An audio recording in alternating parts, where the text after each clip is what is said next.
It's a Texaco. So what's up, guys? So finally, I'm bringing back the series Discussion Thursdays, and this Thursday we're talking about Escape from Tomorrow, a movie that was released in 2013. That was pretty much not with Disney's permission, but was shot under pretty much against the rules of Disney, but it arguably does falls into fair use. My eyes have multicolors in them. I should probably take this out. This is So spoilers for this review. So just in case you haven't seen Escape from Tomorrow, we're gonna be talking all spoilers. Okay, so watch the movie and then afterwards just come back to this video so that we're, you know, talking about spoilers.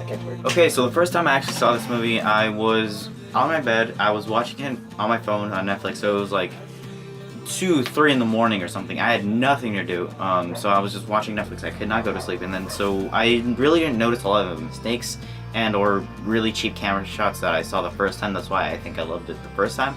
Watching it again today, though, I definitely saw a lot more really unprofessional shots. Some of the green screen started becoming a little bit more obvious, obviously because my phone when I watched it was on dim. But once being fully aware and being fully conscious, yeah, this movie is not as great as I remember it. So coming back to it the second time, not as great. How about you? It was the most trippiest thing I've ever seen in my life. Mm-hmm. By far. By far. Anything that compares to it? No. Nothing. Nothing. It's that bad. It's that bad. It's that bad, yeah. I mean, sometimes I would go and say that the story is a little pretentious. There's some things that I really didn't think were necessary. Like, what was up with that guy in the wheelchair?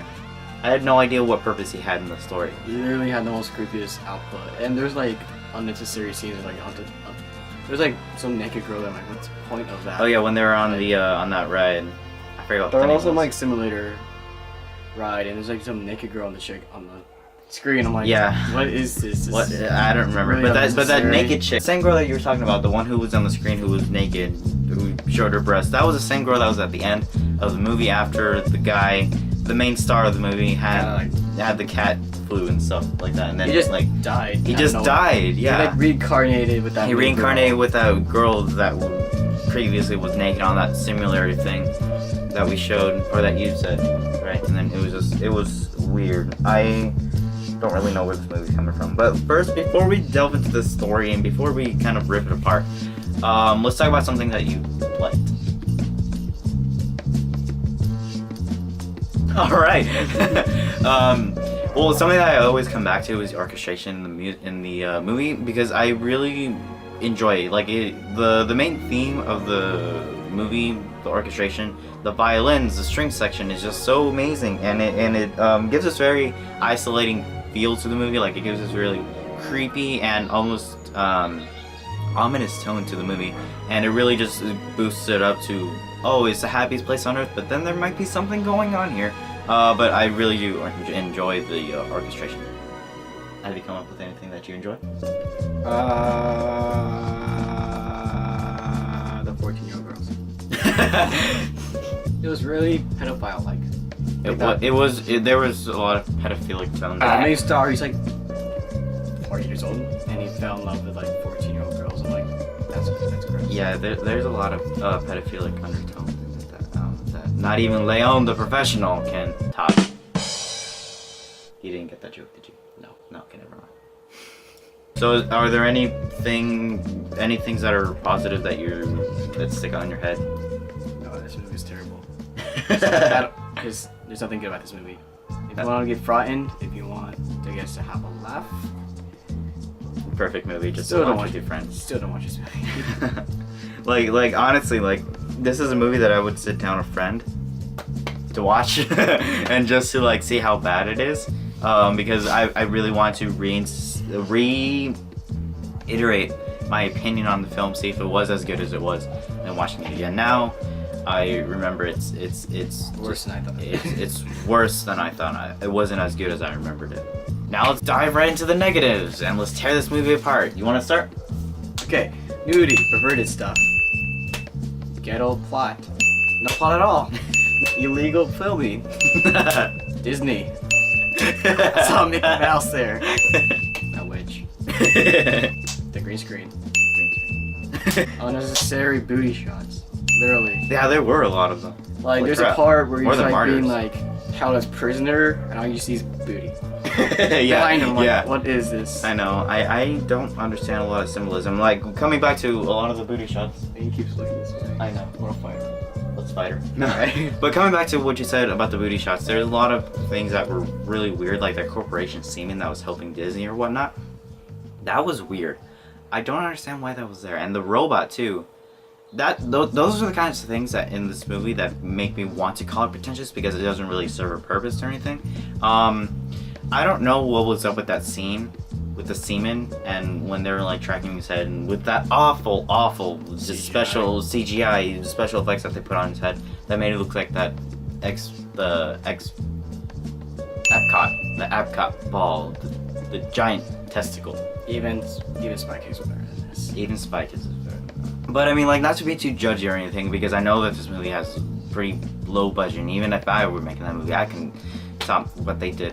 But there were some shots that I was pretty impressed by. That I'm like, how the hell did they get that? Like, some of the shots where they're empty, and some of the shots that were like, where they were on the train. I'm like, how did you get the time to reshoot that? And how did you get the time to get that?